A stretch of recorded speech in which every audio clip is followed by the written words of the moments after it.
श्री राम जय जय राम, श्री राम जय जय राम। नारायण समारंभां शंकराचार्य मध्यमां सदाचार्य पर्यंतां वंदे गुरु परंपराम्। ओम श्री सीतारामचंद्राभ्याम नमः, उमा महेश्वराभ्याम नमः, ओम श्री एकादशी दक्षिणेश्वर काशी हंते नमः।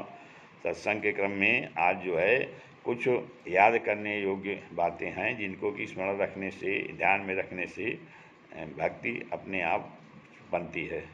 कहते हैं जैसे ईंधन तथा घी से आग बुझती नहीं पर और भी धधकती है, वैसे भोगों से मन की कामना मिटती नहीं वरम और भी बढ़ती है। भोगों से मन कभी भरता ही नहीं, वस्तुओं से कभी तृप्त होता ही नहीं। सारे जगत की समस्त वस्तुएं, पुत्र परिवार धन ऐश्वर्य अधिकार पद मान कीर्ति प्राप्त हो जाए तब भी वह तृप्त नहीं होगा, शांत नहीं होगा। कहते हैं जब तक मन में अशांति है तब तक ना तो सुख की प्राप्त होगी और न आनंद का ही अनुभव होगा। जैसे अशांत वायु में दीपक खिलता रहता है और समीप की वस्तु भी यथार्थ रूप में नहीं दिखती, इसी प्रकार व्यग्र और अशांत मन नित्य अपने समीप में स्थित परम वस्तु भगवान को और उनके अखंड सुख स्वरूप को नहीं देख पाता तथा बाहर सारे जगत में खोजता फिरता है। इसलिए मन को इच्छा रहित करने का प्रयत्न करो। फिर अगला कहते हैं संतोष से ही इच्छा का नाश होता है।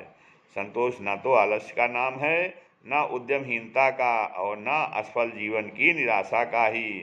वस्तु की बड़ी चाह थी, प्रयत्न करके थक गए, नहीं मिली, चलो संतोष करो, यह संतोष नहीं है। मन में इच्छा बनी है तब तक संतोष कैसा? संतोष तो सुख तथा आनंद की अनुभूति का परम साधन है। संतोष तो सुख और आनंद की अनुभूति का परम साधन है। जो भगवान के मंगल विधान पर विश्वास करने से, यह आत्मा की नित्य सुख रूपता में स्थित होने से प्राप्त होता है। तो भगवान के मंगल विधान पर विश्वास करने से प्राप्त होता है। फिर कहते हैं अप्राप्त वस्तु को प्राप्त करने की इच्छा का नाम ही असंतोष है। अप्राप्त वस्तु को प्राप्त करने की इच्छा का नाम ही असंतोष है। और अप्राप्य वस्तु के लिए आतुर रहना और नित्य प्राप्त वस्तु में आनंद न मानना असंतोष है। आत्मा नित्य प्राप्त है, वासंग है, मुक्त है और परम सुख रूप है। उस आत्मा में ही तृप्त रहना संतोष है।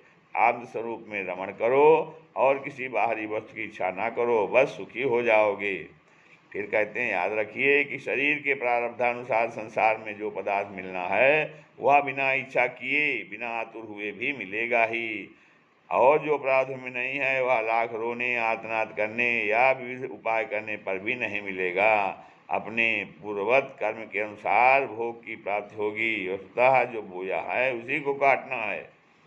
फिर कहते हैं परम सुख की प्राप्ति के लिए इच्छा मात्र का ही त्याग करना आवश्यक है, परंतु संपूर्ण इच्छा त्याग का अभ्यास करने वाले को दूसरे की निंदा, दूसरे का हित, परधन, पर स्त्री, दंभ, दुराचार, बैर, चोरी, संग्रह परिग्रह और पराई वस्तु मात्र की इच्छा का त्याग करना चाहिए।